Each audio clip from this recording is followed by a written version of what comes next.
Sosiologi kembali lagi bersama SMS Suara Menyapa Sosiologi. Oke, selamat datang di episode spesial kita hari ini bareng aku Dia Aulia dan di samping aku ada Dinda Tasya Fadila. Oke, hari ini kita bakal ngobrol santai nih, yang sangat bermakna banget buat sosiologi. Tentunya bersama orang yang sangat berpengaruh di FISIP, yaitu Wakil Dekan 3 FISIP Undri Pak Saiman. Halo Bapak. Ya, halo. Di sini kita bakal ngobrolin nih gimana sih peran Wakil Dekan 3 tersebut pada mahasiswa dan bagaimana interaksi peran Wakil Dekan 3 ini terhadap mahasiswa itu sendiri. Nah, mungkin di akhir segmen kami bakal ngebaca ini Q&A yang diadain mahasiswa sosiologi kepada Bapak Saiman. Mungkin sebelumnya boleh ngasih pengalaman nih Pak, apa tanggung jawab Wakil Dekan 3 atau pengalaman Bapak sebelumnya, apakah di mahasiswa kemarin itu bagaimana, termasuk mahasiswa yang aktifkah atau hanya kuliah pulang aja? Ya, oke. Oke, baik. Bismillahirrahmanirrahim. Assalamualaikum warahmatullahi wabarakatuh. Selamat siang dan salam sejahtera buat kita semua, terutama kepada suara mahasiswa sosiologi FISIP Universitas Riau. Jadi tentu saja saya merasa bahagia bisa diundang untuk podcast Suara Menyapa Sosiologi.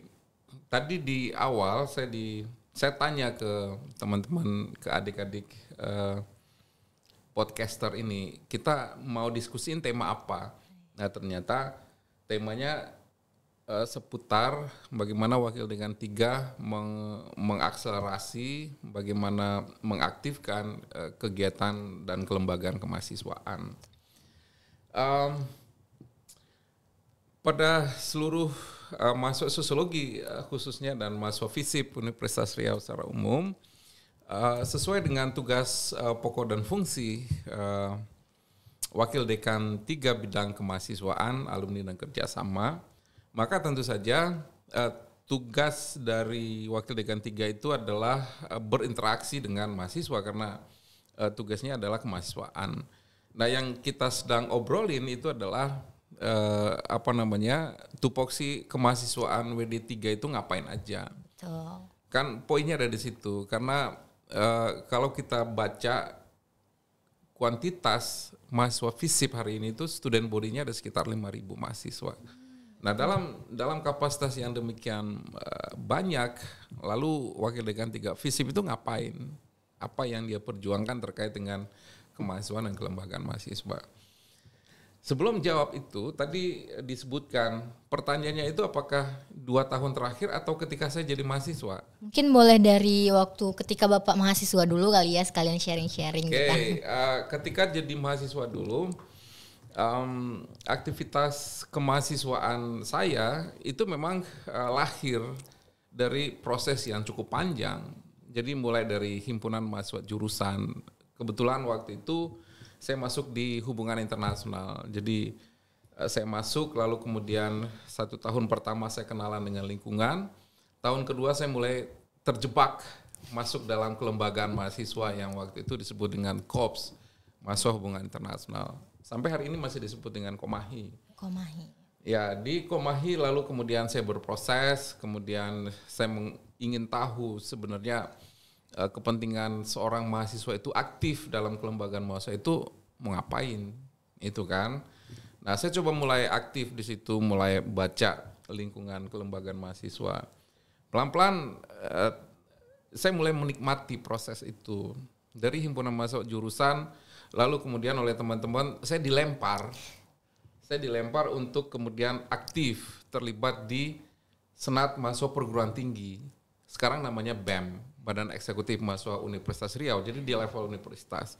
Jadi keberhasilan saya aktif di himpunan mahasiswa jurusan waktu itu kemudian oleh teman-teman dianggap mampu mewakili FISIP, waktu itu disebut FISIPOL, untuk menjadi wakil kepengurusan di Senat Mahasiswa Perguruan Tinggi.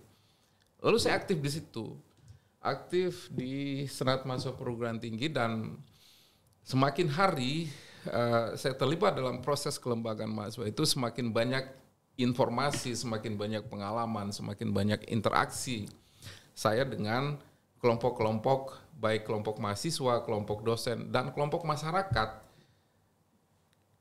Di samping kelompok masyarakat, interaksi kita juga itu terhubung dengan pemerintah pusat maupun pemerintah daerah. Nah itu artinya ketika misalnya kita yakin bahwa mahasiswa sebagai agensi perubahan, mahasiswa sebagai agent of change, maka kita harus mampu mengoperasikan status itu sebagai status yang memang dibutuhkan oleh masyarakat. Nah kalian juga hari ini sepertinya ada lagu Mars Mahasiswa tuh. Kan selalu kalian ucapkan, selalu kalian nyanyikan sebagai sebuah renungan status mahasiswa yang dibutuhkan oleh masyarakat dalam konteks ketidakadilan, dalam konteks ketidakmerataan dan lain sebagainya yang membela masyarakat yang ditindas. Nah itu kan memori yang sengaja dihimpun dalam lirik lagu untuk memanggil bahwa status mahasiswa itu strategis dalam rangka memperjuangkan kepentingan masyarakat tuh. Nah setelah dari serat masuk perguruan tinggi lalu saya kembali ke fakultas. Nah kembali ke fakultas saya diminta, bukan hanya diminta sih tapi melalui kontestasi pemilihan. Dulu masih belum pemilihan umum, sekarang kan pemira ya. Sebelum pemira ada PPRF, kemudian ada struktur lain yang dipersiapkan untuk itu mungkin KPU-nya. Nah dulu itu perwakilan, jadi perwakilan hima-hima, ketua-ketua hima untuk memilih. Jadi pemilihan tidak langsung diwakili oleh ketua-ketua hima. Lalu saya berkontestasi untuk menjadi gubernur. Sekarang kalian familiar dengan gubernur. Dulu ketua senat mahasiswa fakultas. Saya berkontestasi di situ dan saya terpilih sebagai ketua senat mahasiswa Fakultas Sosial dan Politik pada waktu itu.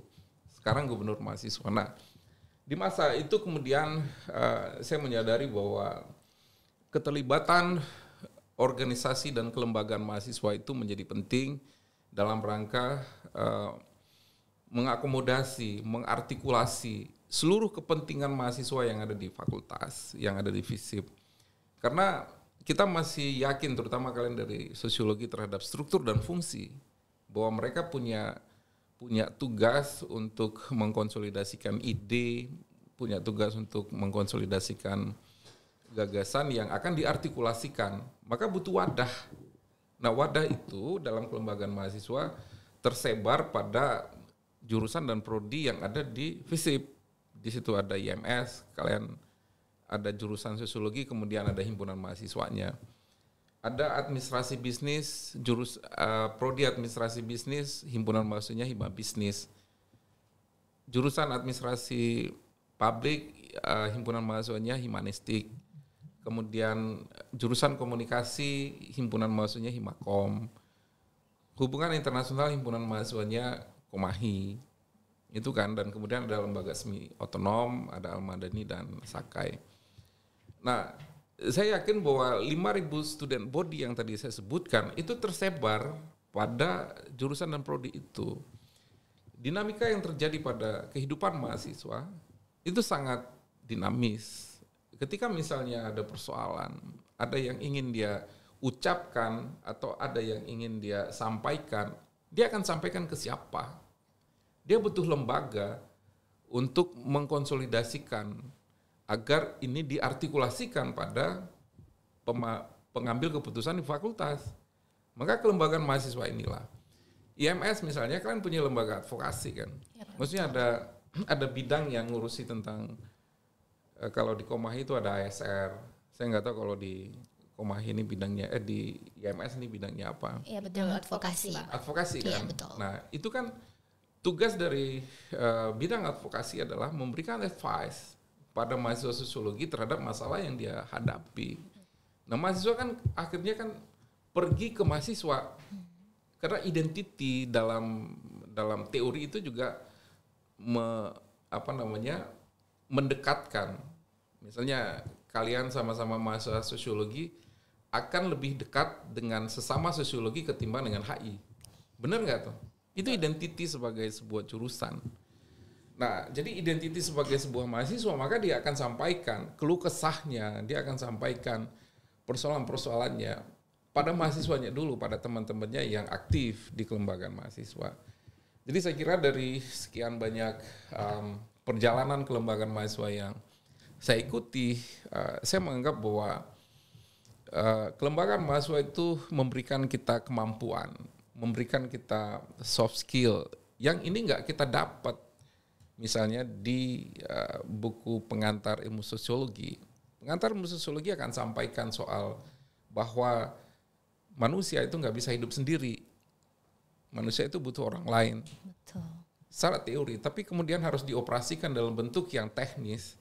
Bentuk yang teknis maka dia akan punya ide yang sama, maka dia punya tujuan yang sama, dia punya goals yang sama, lalu mereka berhimpun, membuat sebuah wadah yang wadah itu sebagai nilai yang diperjuangkan bersama. Ya IMS punya tujuan-tujuan sendiri, Komahi punya tujuan-tujuan sendiri, HIMIP tadi saya lupa sebutkan, HIMIP juga punya tujuan-tujuan sendiri. Jadi saya kira pikiran dan ideologi tentang kelembagaan mahasiswa itu tentu harus disampaikan ke ruang-ruang publik. Maka cara yang paling pas hari ini adalah meminjam teknologi informasi. Satu diantaranya adalah dengan cara podcast ini. Gitu Aulia. Mungkin kalau dari segi peran dan kinerja dari Wakil Dekan 3 itu seperti apa sih Pak? Pasti dari beberapa mahasiswa ini pasti belum paham nih gimana kinerja dari Wakil Dekan 3. Ya, Wakil Dekan 3 itu punya tugas pokok dan fungsi itu ada pada 3 aspek. Pertama pada aspek kemahasiswaan yang tadi saya sampaikan. Kemudian pada aspek kerjasama. Kerjasama itu membangun relasi, membangun hubungan kelembagaan FISIP dengan lembaga-lembaga mitra di luar. Lembaga mitra itu bisa perusahaan, bisa pemerintah daerah, bisa dunia usaha, industri, lembaga swadaya masyarakat, NGOs dan lain sebagainya. Kemudian terakhir itu tugas pokok dan fungsi Wakil Dekan 3 itu adalah soal alumni. Jadi dia juga ngurusi alumni. Nah, misalnya Dinda selesai dari Ikatan Mahasiswa Sosiologi, selesai dari jurusan sosiologi, maka otomatis ini akan menjadi alumni FISIP jurusan sosiologi. Tadi saya juga ketemu dengan teman-teman di Kementerian Hukum dan HAM. Ternyata beliau senior saya alumni sosiologi. Nah, misalnya sosiologi yang saya ketahui pernah jadi bupati di Kuansing. Sekarang yang aktif itu menjadi bupati di Bengkalis, Kak Kasmarni. Kemudian jadi wali kota Batam, Bang Amsakar. Itu alumni sosiologi semua. Nah, tugas dari Wakil Dekan 3 itu tentu mengkonsolidasikan kelembagaan alumni. Jadi kelembagaan alumni itu sewaktu saya masuk itu memang lagi belum masa kepengurusannya lewat. Jadi nggak terbentuk pengurusan baru hampir 2 tahun. Jadi ketika saya masuk, saya berusaha untuk mengkondisikan agar kelembagaan alumni di fakultas mulai dari Ikatan Keluarga Alumni Fakultas di tingkat fakultas sampai ke Ikatan Keluarga Alumni Jurusan dan Prodi itu terbentuk.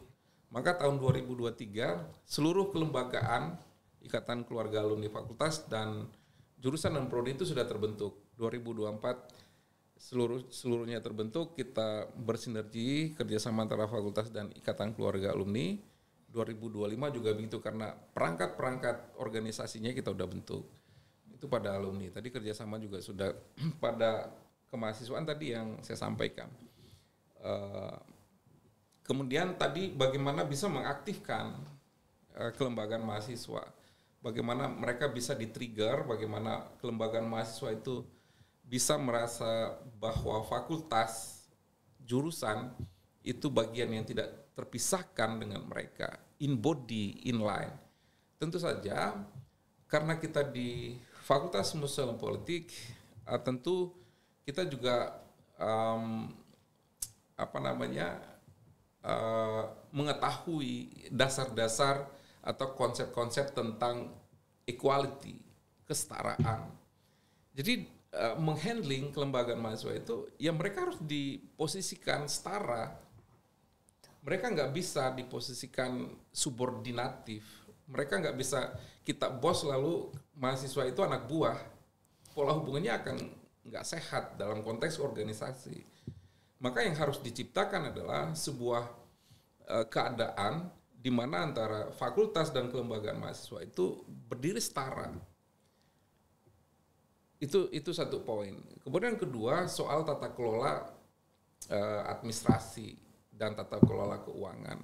Maka dalam diksi clean and good governance, maka transparansi itu menjadi penting. Maka ketika saya jadi wakil dekan 3 di FISIP, hal-hal yang prinsip itu saya harus sampaikan pada kelembagaan mahasiswa.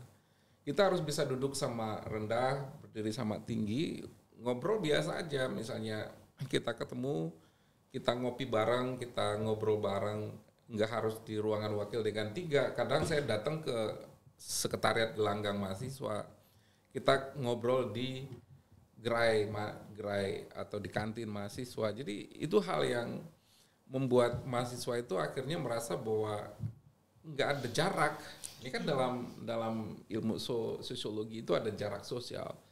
Maka jarak itu dulu yang harus dipendekin. Kalau dia panjang, maka dia harus dipendekin. Supaya interaksi di antara keduanya, fakultas dan kelembagaan mahasiswa itu bisa intim, bisa intens. Nah, itu secara metodologis yang harus dipastikan berhasil. Kalau berjarak, maka dipastikan seluruh obrolan, seluruh kepentingan mahasiswa itu nggak terartikulasikan pada fakultas. Fakultas nggak tahu apa keinginan kelembagaan mahasiswa. Begitu terjadi gap yang panjang, maka akan ada deviasi dalam rumusan kebijakan di fakultas. Ketika rumusannya salah, maka nggak mengena kepada kelembagaan mahasiswa, maka kelembagaan mahasiswa akan melakukan gugatan misalnya. Nah, itu kan poin-poin penting yang harus bisa dibaca secara detail agar kelembagaan mahasiswa itu bersinergi untuk mendukung fakultas, bukan justru sebaliknya.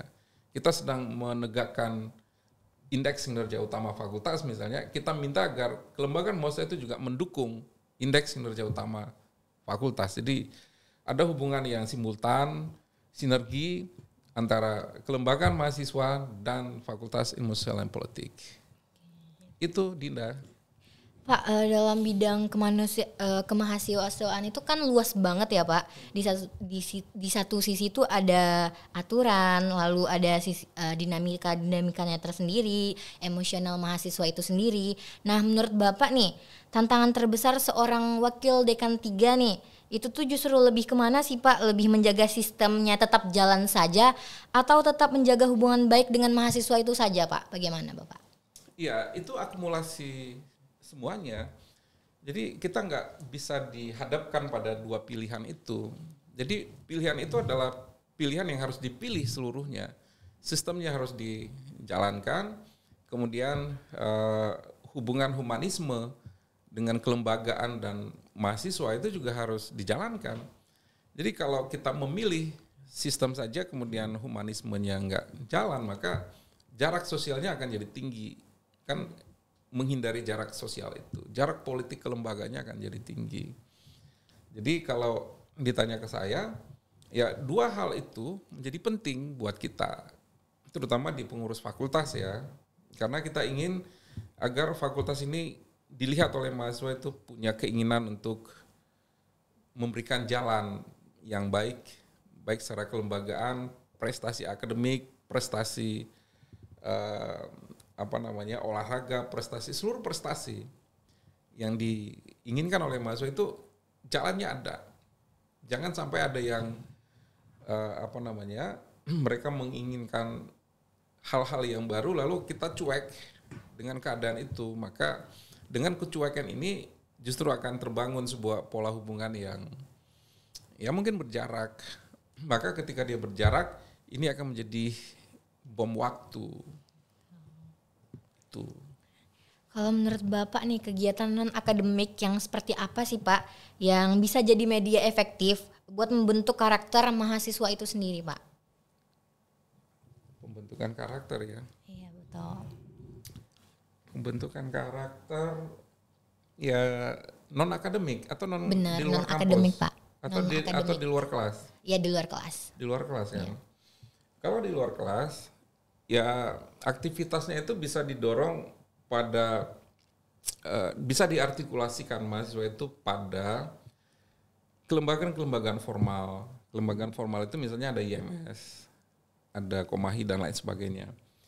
Kemudian ada kelompok-kelompok belajar, misalnya diskusi di bawah pohon misalnya, atau ada pagelaran-pagelaran seni, atau ada tari-tarian dan lain sebagainya. Itu misalnya di BEM itu di bawahnya ada titah negeri. Mereka yang punya niat untuk mengekspresikan jiwa seninya itu bisa melalui itu. Tapi tentu saja ada kelompok-kelompok lain yang bisa diinisiasi oleh mahasiswa untuk dijadikan menjadi kelompok belajar, kelompok studi dan sebagainya. Di samping misalnya kelompok-kelompok yang terbentuk secara alamiah itu mabar. Tapi saya nggak bisa lihat, maksudnya saya belum terlalu serius melakukan riset terhadap apakah misalnya e-sport itu terhubung dengan produktivitas kelembagaan mahasiswa atau mahasiswa secara individu dan kelompok atau tidak. Tapi sejauh ini rasanya mereka tentu instrumen mabar itu tentu memberikan hubungan-hubungan tertentu di kelompok-kelompok itu. Nah itu juga saya kira bisa menjadi alat satu di antaranya. Di samping banyak cara-cara lain yang mahasiswa bisa tempuh untuk mengaktifkan kemampuan dan keinginan tahuan mereka. Bisa juga misalnya melakukan riset-riset mandiri di tingkat mahasiswa atau mereka minta libatkan atau dilibatkan oleh dosen dalam meneliti isu-isu sosial misalnya. Jadi banyak cara sebenarnya untuk mahasiswa bisa Berkembang ya Pak. Ya berkembang, mengupgrade kemampuan diri mereka baik secara individual maupun secara kelompok. Dari kalau kita ngomong-ngomong tentang kegiatan luar kelas nih Pak, ada nggak sih Pak Bapak menyiapkan kegiatan untuk mahasiswa berkembang lah gitu Pak? Kayak contohnya mungkin kayak semacam olahraga apa Din? Dekan Cup kalau nggak salah ya Pak. Iya Ya, itu Bapak yang nyetusin. Ya, Boleh diceritain dikit Pak? Ya jadi Dekan Visip Cup itu. Dekan Visip Cup itu sebenarnya sudah ada di terakhir di 2019. Itu cabang olahraganya itu basket. 2019 berhenti karena ini piala bergilir. Ya bisa dipahami karena 2019 itu Covid sampai 2023 kemarin itu udah nggak aktif lagi. Lalu oleh Pak Dekan saya diajak untuk diskusi bagaimana kalau ini diaktifin karena ini hal-hal yang positif. Lalu dengan segala upaya kita berusaha untuk mengaktifkan ulang Dekan Visip Cup Reborn tahun 2024 tahun kemarin. Nah itu sudah berjalan dan alhamdulillah sukses. Pemenangnya nggak tahu karena kita tuan rumah lalu kita jadi pemenang, saya nggak tahu tuh. Tapi yang jelas faktanya kita juara 1 di Dekan Visip Cup waktu itu. Wah keren Kemudian banget. sebelum itu juga yang basket itu pernah diundang oleh oleh Universitas di Palembang, Universitas Sriwijaya. Unsri. Lalu kita datang ke sana, untuk ikut bertanding dan ya karena kita punya potensi atlet yang berbakat di Visip itu, kita juara lagi tuh di Palembang. Kemudian ini kita sedang persiapan ikut Pomnas olahraga apa di Undip Semarang kalau nggak salah. Nah olahraga basket ini yang diinisiasi oleh Pak Dekan itu mungkin jadi jangkar untuk Riau bertanding di Universitas Diponegoro nanti di Pomnas. Ya mudah-mudahan segala upaya yang kita lakukan itu membuahkan hasil. Itu baru dari sisi satu cabang olahraga. Kemudian yang juga pernah ada itu bola kaki, kita sebut Pervisi, Persatuan Sepak Bola Visip.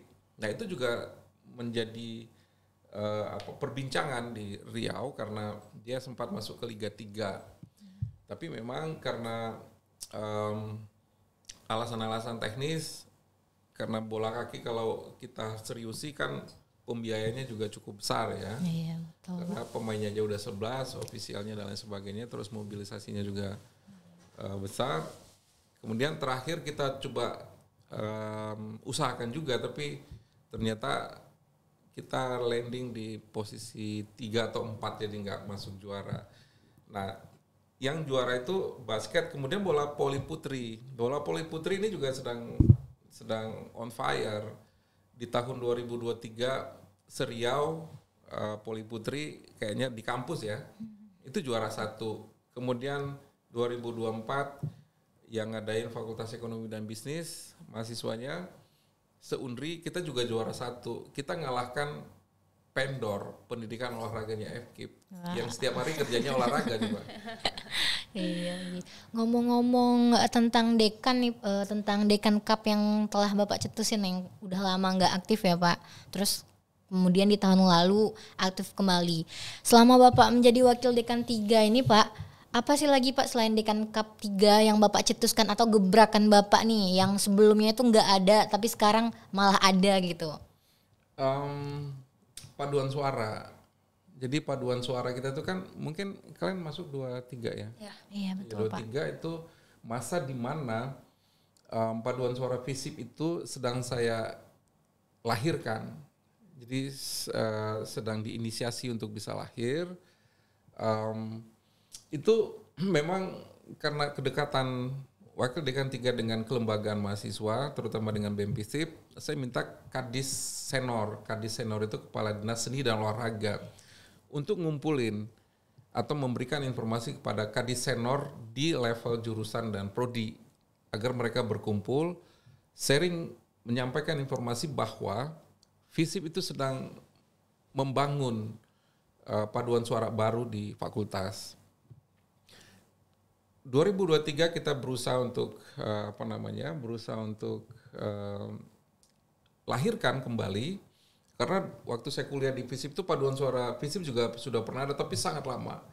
Nah ini saya kembali coba aktifin dengan cara-cara yang sederhana. Saya fasilitasi bertemu di ruangan wakil Dekan 3, terus mereka minta tempat berkumpul di gelanggang mahasiswa. Saya komunikasikan dengan BLM FISIP Universitas Riau dengan pengurus-pengurus.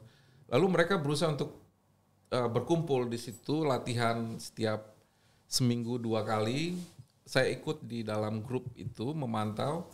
Akhirnya dengan proses yang rigid dari awal, mereka mahasiswa FISIP itu punya keinginan yang kuat untuk bisa menjadi pemenang di Universitas Riau. Akhirnya paduan suara FISIP tahun 2023 dilahirkan, tahun 2024 sudah menjadi jawara di Universitas Riau dan di Provinsi Riau bahkan. Nomor 1 loh. Wah, keren ya Pak. Bayangin, jadi pada aspek seni kita fakultas juga mendorong itu, dan itu keberhasilan luar biasa. Karena paduan suara FISIP itu menjadi paduan suara yang memenangi lomba Pekan Seni Olahraga Daerah dan mewakili Provinsi Riau untuk ikut di POMNAS, di Peksiminas. Nah, artinya proses yang kita lakukan di fakultas itu membuahkan hasil terhadap prestasi-prestasi yang monumental saya kira, karena kita akan meninggalkan legacy. Orang akan ingat bahwa paduan suara FISIP itu dilahirkan ketika zaman dekannya Pak Meji Haryanto, Pak Wakil Dekan 3-nya Pak Saiman. Keren sekali ya Pak, walaupun kita Fakultas Ilmu Sosial dan Ilmu Politik, tapi dari bidang kayak seni, sport itu mendorong ya Pak. Ya, terus di tahun 2024 2 hal lagi yang saya kira sangat membanggakan itu adalah di kelembagaan mahasiswa kita kan kementerian itu punya pertandingan. Maksud saya ada kompetisi namanya PPK Ormawa. PPK Ormawa itu pertandingan seluruh universitas yang ada di Indonesia, terutama ditujukan bagi kelembagaan mahasiswanya. baik di tingkat universitas sampai ke jurusan prodi. Untuk Universitas Riau, PPK Ormawa FISIP itu himpunan mahasiswa ilmu pemerintahan sampai ke pendanaan nasional. Jadi kita sampai ke abdi daya di Bali karena melalui proses yang panjang kita selalu menang sehingga dikompetisikan di Bali dengan seluruh kampus yang ada di Indonesia dan kita akhirnya landing di posisi 4. Jadi saya kira untuk kampus di luar Jawa ini sebuah prestasi yang luar biasa dan itu ada di FISIP. Itu pertama. Kemudian yang kedua, LIDM, Lomba Inovasi Digital Mahasiswa. Itu juga begitu di tahun yang sama. Itu ada laskar lancang kuning, laskar apa namanya. Tapi teman-teman atau adik-adik dari komunikasi. Mereka juga dapat pendanaan nasional, berkompetisi sampai masuk ke final. Didanai secara nasional. Jadi dua momen itu saya kira kondisi existing FISIP itu bisa melampaui fakultas lain yang ada di Universitas Riau. Keren ya. Tadi Keren nggak tuh? Keren banget Pak. Tadi kan kita udah ngobrol banyak nih Pak tentang pengalaman pribadi Bapak, bagaimana pandangan Bapak tentang mahasiswa sekarang. Nah sekarang giliran suara mahasiswa nih yang bertanya Pak. Kita bakal buka Q&A yang kemarin kami buka di Instagramnya IMS FISIP Undri. Ini ada beberapa pertanyaan dari mahasiswa untuk Bapak Wakil Dekan 3 menjawab mungkin ya Pak. Mungkin dia dulu ya Pak yang menyampaikan pertanyaan pertama. Jadi salah satu pertanyaannya itu ini kan banyak mahasiswa tuh kurang termotivasi ya Pak untuk terlibat aktif di kegiatan kampus. Jadi apa strategi dari Bapak Kadek 3 ini untuk menghidupkan kembali semangat itu? Oke, substantif ya.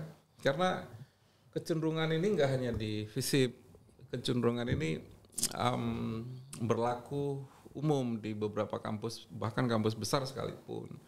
Kecenderungan mahasiswa untuk terlibat di kelembagaan mahasiswa, terus untuk aktif di kegiatan-kegiatan itu kelihatan grafiknya menurun. Jadi ada ini proyeksi saya ya terhadap mereka yang mewakafkan waktunya, pikirannya ke dalam organisasi mahasiswa. Ini aktivis-aktivis ini seringkali berbenturan dengan jam mereka kuliah, mereka mengumpulkan tugas dan sebagainya. Barangkali ini juga yang mungkin ya yang menjadikan faktor kenapa yang ngapain kita terlibat tapi akademik kita terabaikan. Nah ada beberapa pikiran dari teman-teman wakil dekan 3 yang lain untuk kan kita lagi musim soal konversi nih. Kan ada yang BKM yang konversi 10 SKS. Kemudian ada yang konversi 20 SKS. Nah kita lagi mikir dan sedang kita rumuskan dengan teman-teman wakil dekan 3 yang lain. Pengurus-pengurus kelembagaan itu juga harusnya dikonversi. Karena yang mereka dapatkan itu juga proses belajar di situ. Betul. Itu proses belajar. Jadi kalau misalnya kecenderungan tidak aktifnya atau keinginan mahasiswa tidak ingin terlibat dalam kelembagaan mahasiswa karena faktor itu, maka kementerian harus mampu membaca itu sebagai sebuah penyebab tunggal. Maka treatmentnya adalah memberikan konversi. Tapi tentu saja kebijakan konversi ini ada pada kementerian. Nah kita mendorong karena fenomena yang terjadi di lapangan itu adalah kecenderungan menurunnya gairah mahasiswa untuk bisa terlibat dalam kelembagaan mahasiswa. Nah, kalau misalnya kita gagal untuk mencarikan formulasi terhadap itu, maka potensi kelembagaan mahasiswa itu hilang itu sangat tinggi.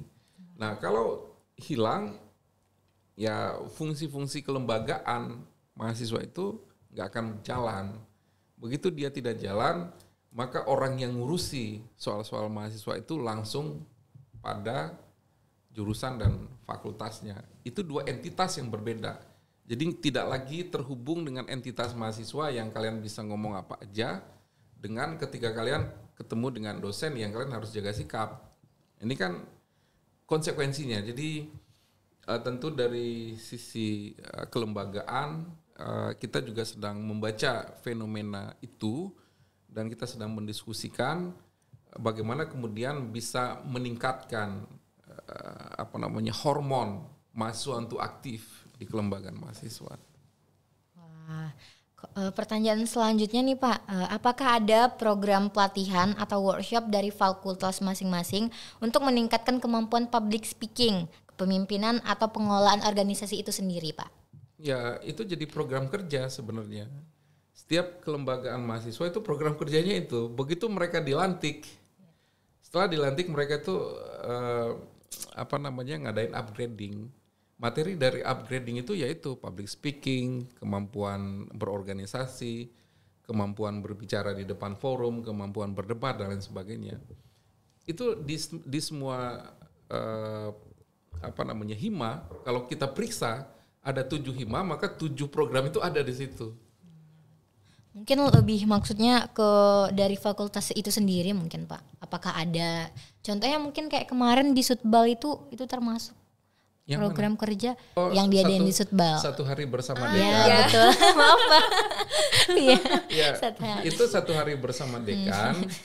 Itu tidak dalam kapasitas meningkatkan skill dan kemampuan mahasiswa, tapi itu adalah tugas dari kelembagaan mahasiswa di tingkat fakultas untuk mengkoordinir kelembagaan mahasiswa di tingkat jurusan dan prodi untuk menyampaikan masalah-masalah apa yang dihadapi oleh kelembagaan mahasiswa dan dosen dan mahasiswa-mahasiswa di setiap jurusan. Itu disampaikan ke dekan supaya ada jalan keluar. Nah, itu tadi yang saya sebut. Kelembagaan mahasiswa akan jadi jembatan bagi kepentingan-kepentingan yang banyak, yang 5.000 tadi. Kan 5.000 mahasiswa nih. Kan harus ada orang yang mengorbankan dirinya untuk menjembatani begitu banyaknya kepentingan mahasiswa ke pengambil keputusan di fakultas. Kalian bisa bayangkan jika misalnya BEM nggak ada. Nggak akan ada 1 hari bersama dekan. Terus kalian mau ngapain? Iya betul. Iya kan? Nah itu pentingnya. Jadi kalau misalnya ada kecenderungan nggak lagi ingin terlibat, lalu kalian menyerahkan diri kalian pada struktur yang sudah ada. Terutama kalau kekuasaannya egaliter, mungkin nggak ada masalah. Tapi kalau kalian menyerahkan diri pada kekuasaan yang otoriter, ini akan bermasalah. Itu kan? Oke, terakhir nih Pak, pertanyaan dari teman-teman nih. Jadi kadang mahasiswa tuh kan takut atau ragu ya Pak buat menyampaikan kritikan mereka terhadap kebijakan kampus.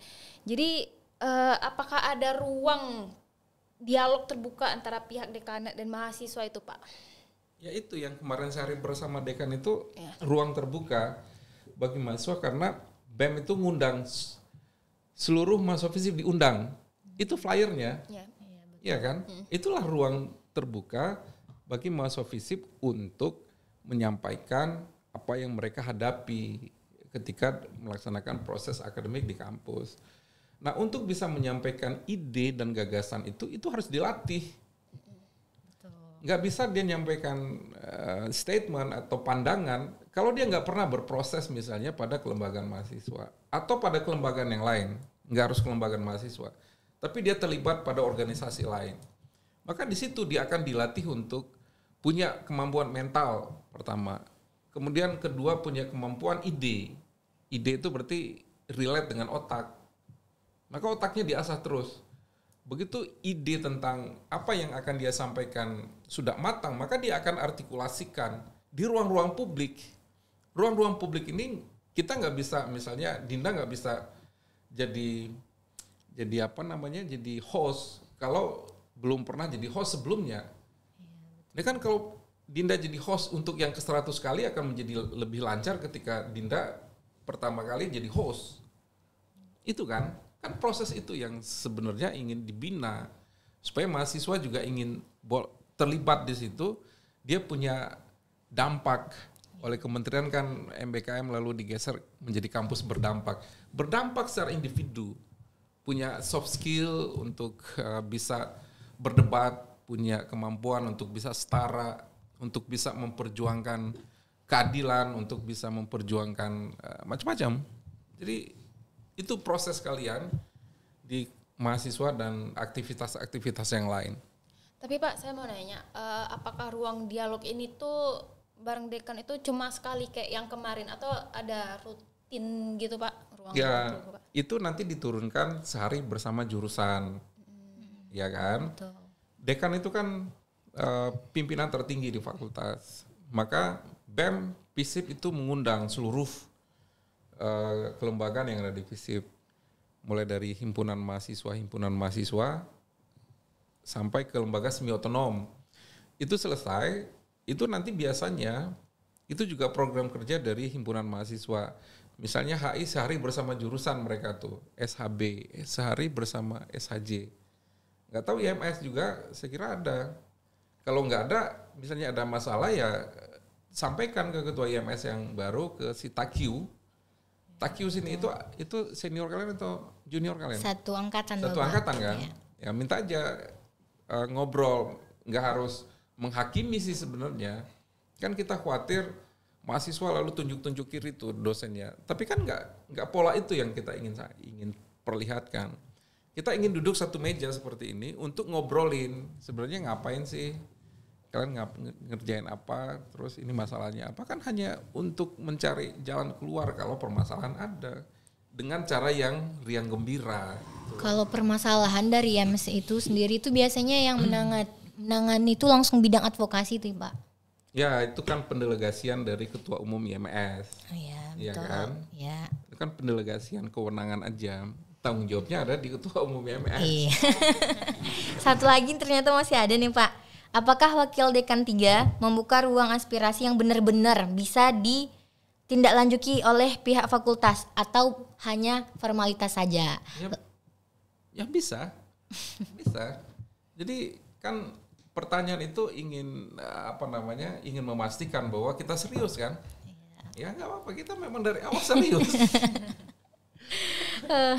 Kalau untuk organisasi itu sendiri Pak, dukungan apa yang disiapkan kampus untuk kegiatan organisasi mahasiswa atau mahasiswa yang berprestasi Pak? Ada nggak kayak penghargaan untuk yang prestasi? Ada. Kita selalu mengapresiasi teman-teman mahasiswa yang punya prestasi. Penghargaan itu tentu saja kita undang, kemudian kita buatkan acara, lalu kita sebutkan namanya di ruang-ruang publik. Tahun kemarin itu kita kumpulkan dan kita sebutkan di adik-adik dia yang baru di PKKMB. Ini kan sebuah keadaan yang luar biasa bagi mereka. Sehingga kita ingin tularkan keberhasilan prestasi mereka itu ke adik-adik mereka yang baru masuk. Itu kita sampaikan. Jadi kita akan lakukan apapun untuk mahasiswa. Iya betul. Ntar lagi maba mau masuk ini Pak, Agustus. Iya.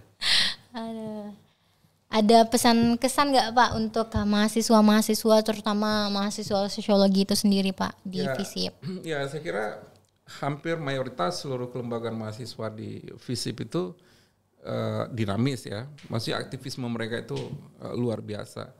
Dan satu hal yang sepertinya keluar dari kelaziman itu memang podcastnya Suara Menyapa ini nih. Jadi saya kira tentu pimpinan fakultas mengapresiasi bahwa IMS dan mahasiswa sosiologi mampu menjadi instrumen untuk mengisi informasi di ruang-ruang publik Fakultas Ilmu Sosial dan Politik.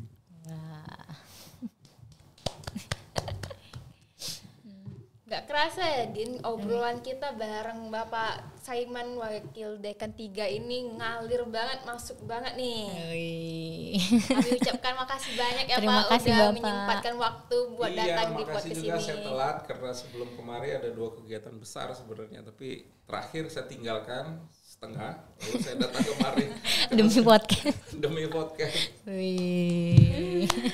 Makasih juga Pak udah sharing banyak hal nih. Oke. Sangat bermakna ya Betul. podcast kita pada kali ini juga tentunya.